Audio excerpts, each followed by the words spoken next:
Welcome to our new series 20 Questions, where we dive into the top sales and marketing pain points we hear from B2B owners. If your sales and marketing have been stalled, it's time to break through with these 20 questions. Now to your host, Jose Palomino. Hi, everybody. Jose Palomino here with another episode of Business Growth on Purpose. And our goal today is a continuation of a series we're doing a couple of episodes on, which is just answering questions that we've heard over the years from our clients. And that we enlisted ChatGPT to tell us, okay, what are some other things people are looking for? Put together a list of 20 questions and going to try to tackle about 5 per episode just to give us a sense of what's possible here. So I just want this to be a useful resource. We'll eventually turn this into some sort of ebook as well from a written resource point of view, but just want to answer questions that people have. So thank you for joining us on Business Growth on Purpose. And as most of you know by now, I'm the CEO and founder and principal strategist for Value Prop. And we work with companies typically in that $2 to $20 million revenue size, B2B focused. So they're in industrial categories, professional services, and so on. And we work with owners of those businesses and their leadership teams to figure out strategy, to stand up a marketing program, like what are the main moving pieces, the kind of the architecture of a marketing program, sales process, because at that size, they don't often have a well thought through sales process, and overall figuring out a way for them to grow their business. And we do this through, hands-on coaching, consulting, and what we call playbooks. We've thought through these things. We've been doing this close to 18 years at this point. So we have some very structured approaches that are also very flexible so that owners can apply them to their unique real world situation. And that's what we do. So this comes from that and from really a desire to be helpful to people listening to our podcast or watching this on video. So here we go. We're going to get to the next set of 5 questions. And here's the first one. It gets asked all the time. You're probably thinking about, how can I utilize social media effectively for B2B marketing? And I alluded to this in the last episode when we talked about all these things really tied to, like, do you know who you want to talk to? So social media broadly is a way to be heard. It's a way to connect with folks. And it's a way to see what people are up to in a much more informal setting than formal content, right? So it's not necessarily very carefully crafted white papers or even marketing materials. It's more organic than that. And there's a range of that organic nature. Certainly, if you're doing stuff on LinkedIn, it's going to probably be a little bit more formal, not as much as, let me tell you the story about my dog and the time I had with my dog, but depending on your brand and how people see you in your industry, that may play. But by and large, most LinkedIn communication tends to be a little bit more buttoned down, at least a tad from that, where traditionally something like Facebook could be the dog story.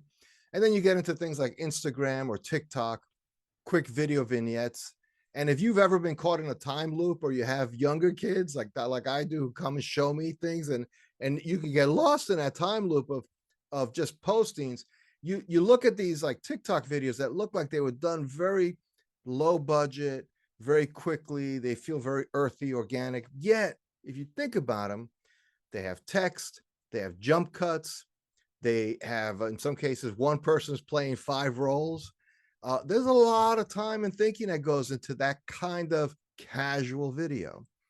So when you think about utilizing social media effectively in B2B marketing, it comes down to a few thoughts. How do you want people to perceive your business and your products? Like, just know that. Forget venue, forget how you're going to communicate. That's just, how do you want them to know you? Who do you want to know you in that way? And where are they spending time? Are they on LinkedIn? Are they on Facebook? Are they on Instagram? Are they on X, formerly known as Twitter? Or something that's coming down the road, something we don't even maybe see, but might be relevant by the time if you watch this video in a couple of years. So the point is, it's always about the audience and the message. What is it you want to communicate? So know that first. That's the first thing. So if you hire a social media agency and they tell you, look, we're going to get all these likes and we're going to get some commenting posts and we're going to do this and do that. Who are we going to do that for? Who we're trying to reach? What do we want them to think about us and know about us? Now, by the way, I want to be careful when I say that. I don't mean by that a venue for you to present your stuff. That isn't how that works in social. It doesn't work anywhere really, but especially in social media, it doesn't work. It has to be part of a conversation. So if you provide a service, let's say you provide laser-based welding services, electron beam welding, which is a real thing. As an example, you could say, look, these are the services we offer. This is our pricing. This is how you get a quote from us. That's good on your website, somewhere on your website. It's not so good on social. On social, you should be talking about the things people who use electron beam welding do. They're making aerospace parts. They're making precision parts for like surgical tools or something like that. And you kind of weave in some of the things you've seen, you've observed, some cool things. Definitely shout outs for your customers. Great use of social media.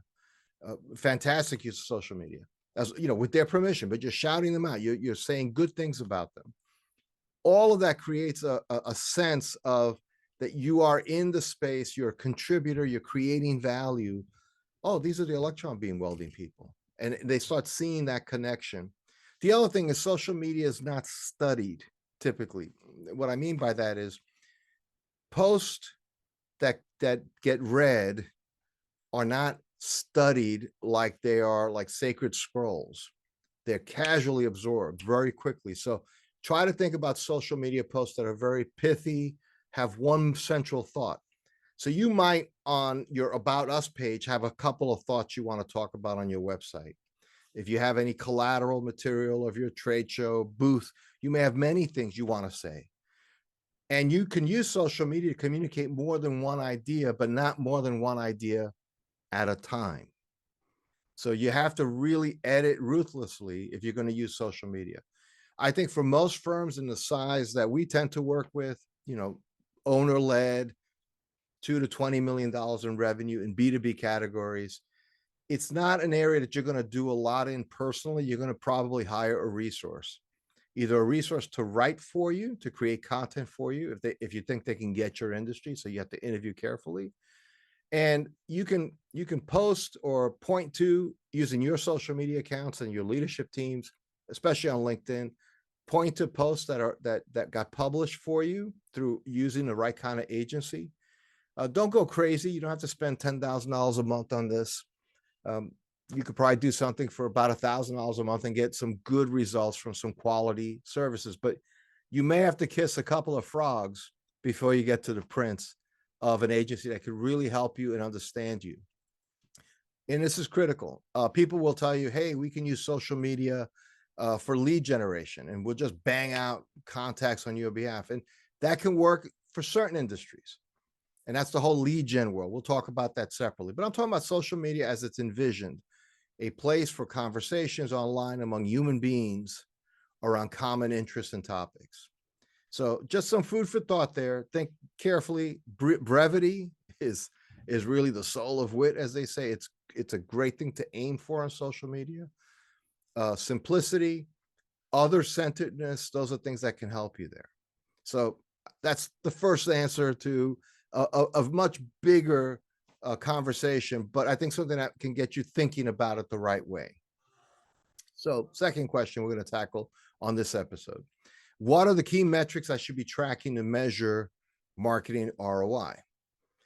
Well, some of that depends on the kind of business you're in.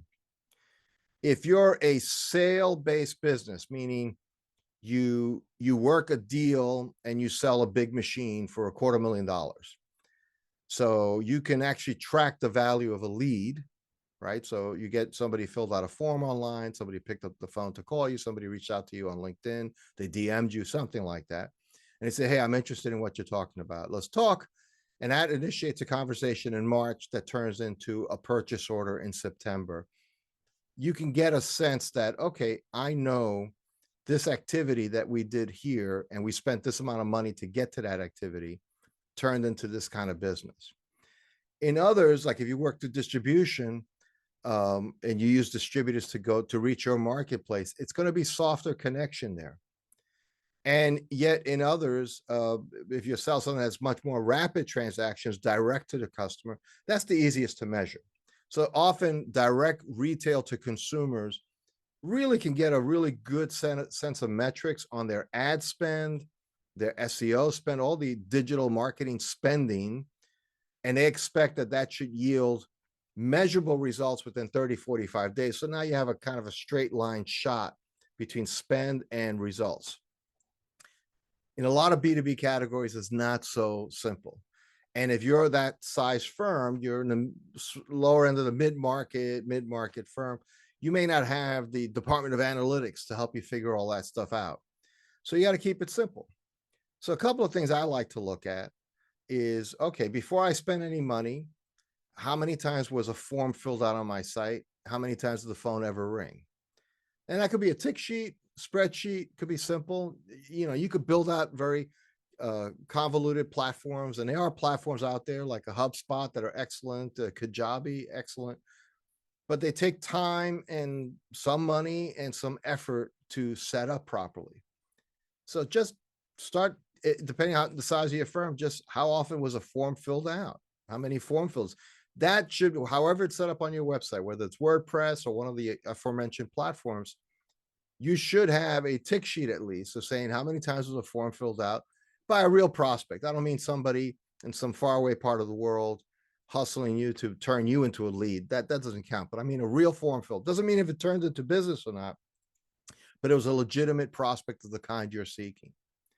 Now, there's a whole set of analytics in terms of SEO, i.e. the keywords you're ranking for, all that stuff. We'll get into that a little bit later. But from an ROI point of view, I want to spend some money to have people reach out to me. If I'm in B2B, I want to turn it into some form of a lead that I can say, okay, I got 10 form fills, 10 phone calls, 20 leads came in last month, and I spent $2,000 in my marketing spend. That means I know it cost me $100 a lead. In some categories, it might cost you $1,000 to get a lead because you're in a very specialized niche category, but that lead, what is it worth to you? So you say, well, I don't know. They just put an initial order and it's only a few $100. So that's a loser then. Well, you have to look at it more, looking back at your business, what over time, what is the average 1, 2, 3 year revenue that you generate from a customer that started with that small order and you took care of them and turned it into something bigger. That's really what you're looking at. So you don't judge a rose bush by the first bloom of the first seed. You know its potential as it can become this beautiful rose bush. So that's what you're really thinking about. How often does that happen? You say, well, historically, like half our business becomes medium and maybe a 10% becomes large. Okay, so you apply that thinking to anything new coming your way. Also, typically, how long does it take you to turn a lead into a sale? In your industry, in your category, you may get things like, if you're an engineering firm, that could take 2 years to monetize, to get awarded a deal. But being involved, being invited to participate is a big deal. And you only get 10 of those invitations a year and you only close 2 of them, but they're $1 million deals. That could be well worth it to you. So the ROI is going to be in terms of what are you really buying? Now, you're going to have marketing agencies tell you, you have to buy branding, you have to get well known. And no, that's true. That's good. But real branding activities, like really become a well-known word in your industry, depending on the size of your industry, can be very, very expensive, like big money to get there. And the juice may just not be worth the squeeze. Not if you could spend the money more in a more localized, specialized fashion so that you can actually get some real traction with leads, which can then give you some more money to grow your branding expansion and so on. So really think about the outcomes you're looking for and ask yourself, how would I know this is happening? How would I track it? Get together with your team, ask that question, and then start correlating those things over time. Your agency is unlikely to give you really good insights in that. They'll tell you, how many times a page came up, how many times people clicked on this, how long they were on your website. That's not a marketing ROI. That's a performance, like an operational performance set of numbers. And they're important. They're not unimportant. They're like leading indicators. If you do those things well, other good things can happen. But I'd say keep it real simple. And also know that this is something, it definitely is a slow cook kind of thing. If you haven't done a lot of it, it's going to take time. Now you have to throw some other things into your marketing ROI in terms of the investment part. If you don't have good collateral, depending, again, if you're in a very industrial category, you may need cut sheets, you need website. Those are all investments that you have to think about them as amortizing over time. So a website, you amortize over at least 2 years before you have to do another uplift. You have to maintain it along the way. So what are you going to spend on your website over the next 24 months? That's that investment. On collateral material, on a trade show, if that's good for your business. Those are all things that go into your marketing spend. On outbound emails, social media management, there's a lot of little pieces that go into it. And you have to be able to say, okay, if I stopped all of this, I just stopped. I mean, I kept the website hosted where it's at, but I stopped doing any of this activity. How long before I saw a drop off? How long do you think? If you're saying, well, I don't think I'd see anything change, then challenge whoever's working with you as to for them to show you what the drop off would be. You need to see the straight line. The idea that marketing ROI is so fuzzy that you can never see beginning, middle, and end is not true. Is it somewhat fuzzy? Yes. Is it going to be like really straight lines? No. But directionally, you should have a sense if I'm spending 50 grand a year, 100 grand a year, 200 grand a year, that I'm getting a benefit that exceeds that. And don't be like, businesses for a long time kept investing in yellow page ads after the internet was the internet because they were afraid of loss, because they couldn't tie anything to it. And they were afraid, well, maybe that's actually how people found us. So don't move into it with fear, but definitely have the confidence to ask some of these tough questions to the people helping you. Let's go to the next question. How can I create a successful email marketing campaign for B2B clients? A successful email marketing. So let's talk about that a little bit. So I've worked with clients that were very afraid of email because you hear about canned spam and you don't want to be called a spammer. You don't want to be doing anything that's not appropriate for your brand and your identity and so on. In my opinion, and this has evolved over the years, I'm less afraid of that. The reality is people get a ton of emails every day. And just like social media feeds, the emails that are not immediately relevant get, just scroll to the bottom, either get deleted, get ignored. But if it's good email, it may not get responded to immediately, but it's certainly going to get people's attention, or they say, well, I got to check that out next time. I like to read that article. I like to read that thing. That looks interesting. The headline caught my eye. So the idea is your email should have some value. It should be saying something important, maybe a little bit more broadly, similar to my answer to social media. Your email should communicate something that the reader you intend to get this would appreciate getting and might look forward to. Now, the frequency, it really depends on how much good content of that kind you or working with somebody are able to generate. So if boy, it takes us a long time to get a 500-word email out or a 200-word email out, we can do one a month and do one a month consistently. But I think you can easily start moving towards one a week and then start doing that. And one way to do that is if you use a service like HubSpot, MailChimp, again, Kajabi, there's a ton of platforms out there. What you do is when people sign up to get like some info sheet from you or some information from you, they say, sure, send me that. What happens is you can subscribe them into this email sequence. And ideally, you'd have, let's say, 26 emails already loaded, 1 through 26. And every other week, or 1 through 52, if you want to do it weekly, that new person who just got entered into your database starts receiving an email every week.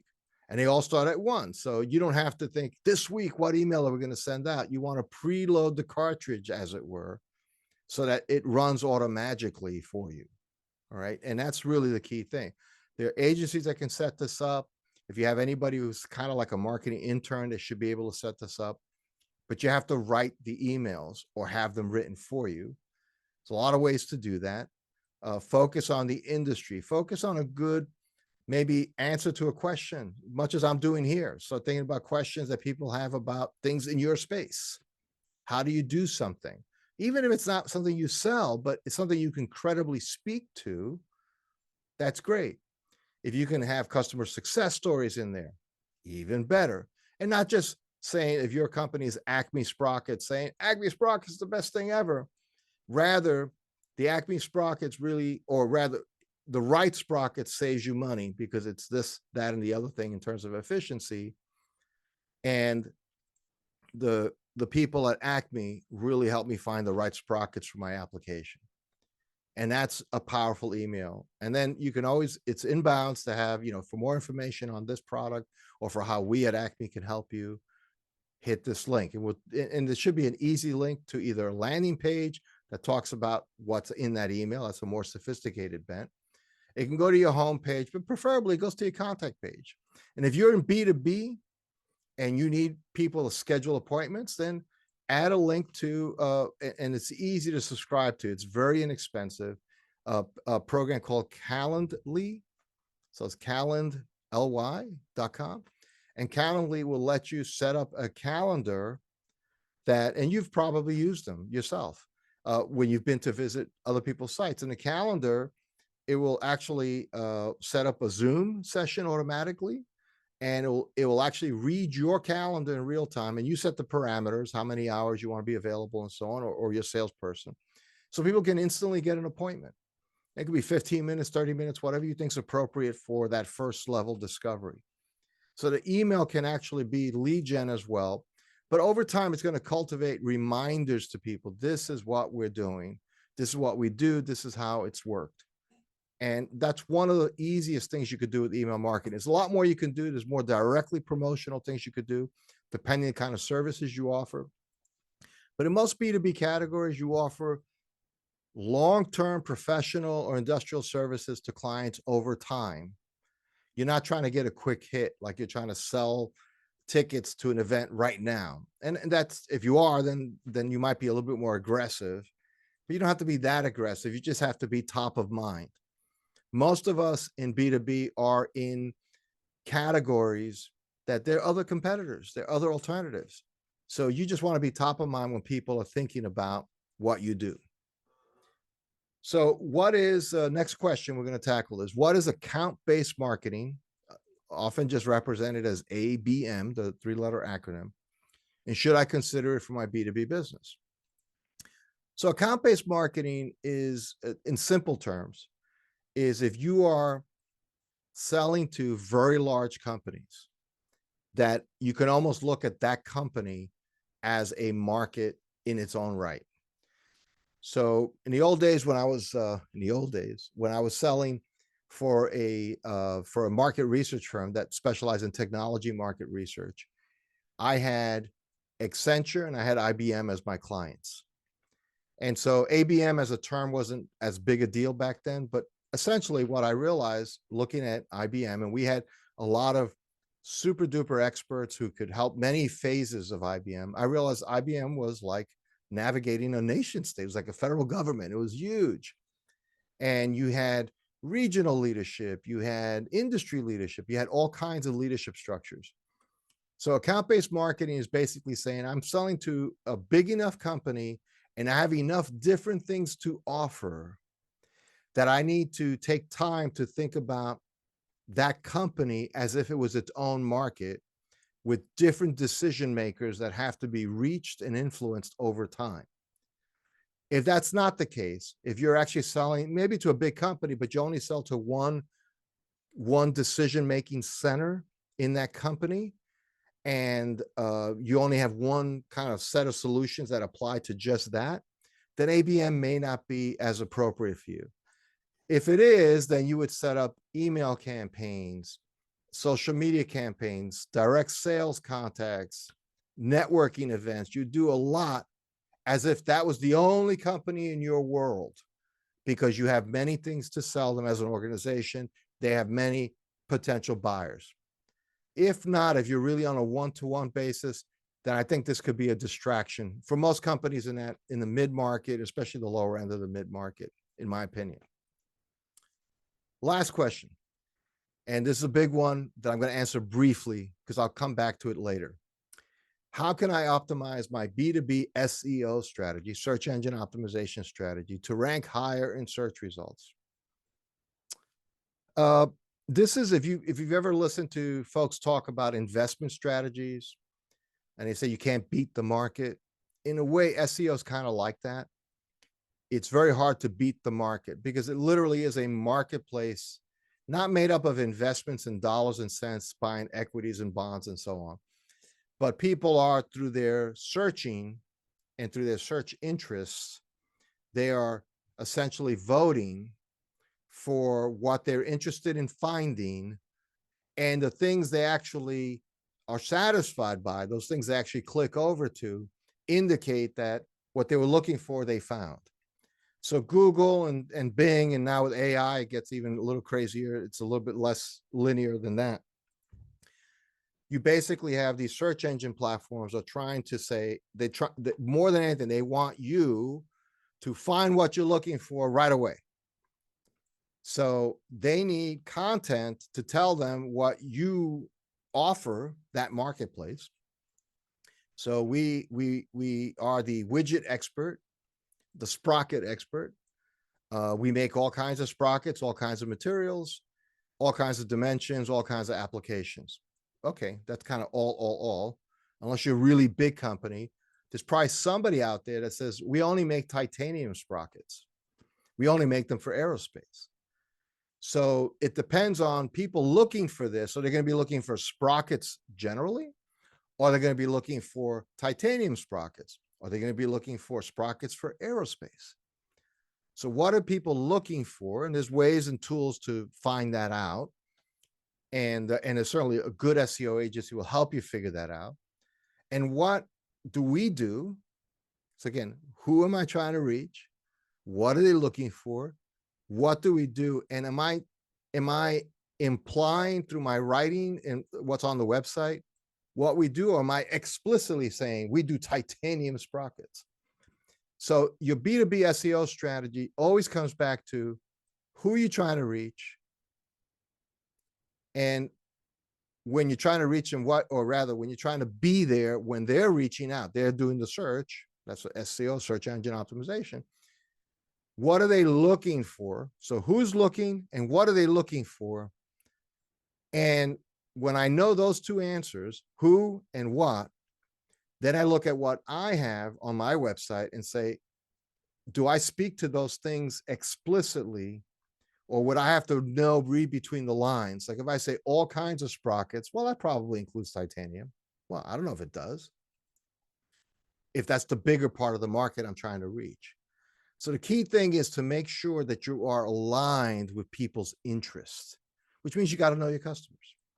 Now, there's a whole set of technical, operational things to be done in terms of content, frequency of content, getting out there. And it's very hard to rank super meaningfully in B2B categories. Not impossible. And I know there'll probably be somebody listening to this as an SEO firm saying, oh, we can do that for anybody. It's just hard to do because you also have a lot of experts who are competing with one another. Again, it's the market. Think of the market. So how are you going to beat the market?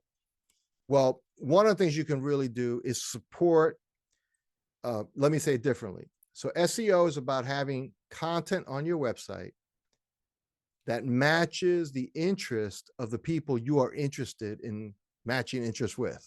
Okay. So you need to have words, articles, pages, content that matches the interest of the people you're trying to reach, or that you want when they're looking out, that you match up to them. So what that does right away, it does something really fabulous for you. It means your website will have a lot of great content for people you reach out to, even in your direct outreach of phone calls, emails, social media outreach, trade show presence. because your story then becomes on point.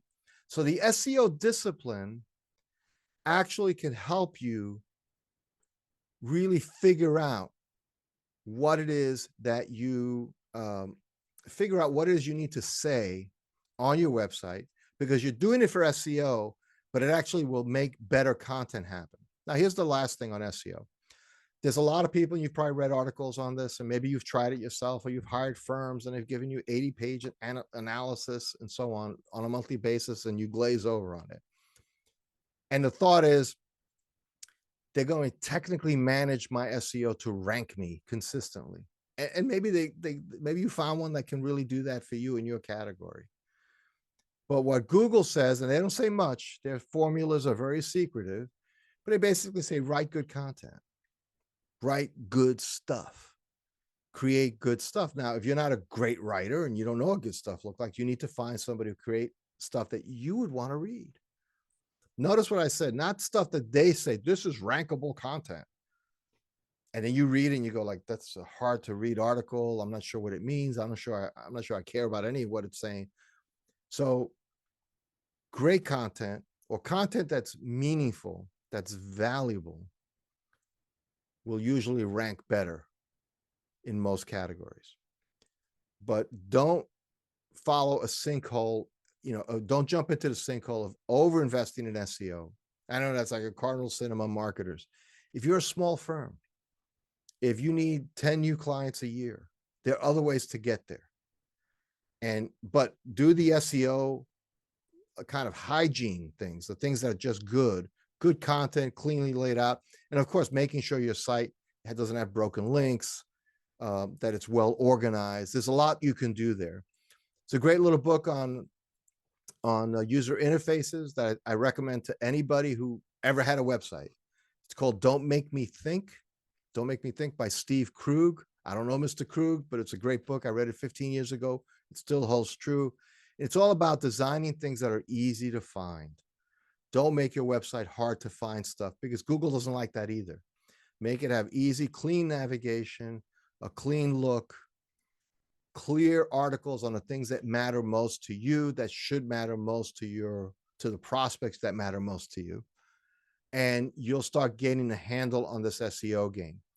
Are there technicians who can really force that ranking and work their magic and do some good stuff? Yeah, but let me just say this. I've met a lot of them who make that claim, and only a very, very few that I thought could deliver, especially for small companies. If you have big budgets and you're a big consumer brand, SEO is easier to do because you have bigger audiences. You're in a bigger, kind of a bigger fish in a bigger pond. But for most industrial professional services firms in the size categories that we talk about, the mid-market, lower part of the mid-market, it's just hard in such a large marketplace. It doesn't mean it's not worth your attention. It just means set your expectations. You'll have better content. It'll help in your direct sales efforts. It will improve your ranking. And then you can actually optimize from there. I would take it in those steps. Get the content right, get the website nice and clean, make sure you're saying what you want to say for the people you want to say it for, and then worry about the super technical next level stuff. So that's been a lot of stuff we covered today on these 5 questions. I hope this is helpful to you. Drop me a line anytime. You find me on LinkedIn, Jose Palomino. And of course, you can always find me. You can always reach out to me directly by going to Jose Palomino, JosePalomino.com. And if you think I can help you, let's have a conversation, 30-minute kind of discovery, learn about a little bit more about what we do at Value Prop. Let me learn a little bit more about what you do, what your challenges are. And if there's a there, we'll both know it. And we work through it very simply. So until then, until the next episode, it's been my pleasure to share some thoughts on these questions that people have, and maybe you had them too. So take care until your success. This is Jose Palomino signing off. Thanks for listening to another episode of Business Growth on Purpose. If you like the show, hit subscribe and leave us a review to help other people find the podcast. And if you're ready to take the next step in driving intentional growth for your business, come check out what we're doing at valueprop.com. We've developed industry-leading programs and systems to help B2B owners take control of their growth. Until then, thanks for listening to another episode of Business Growth on Purpose.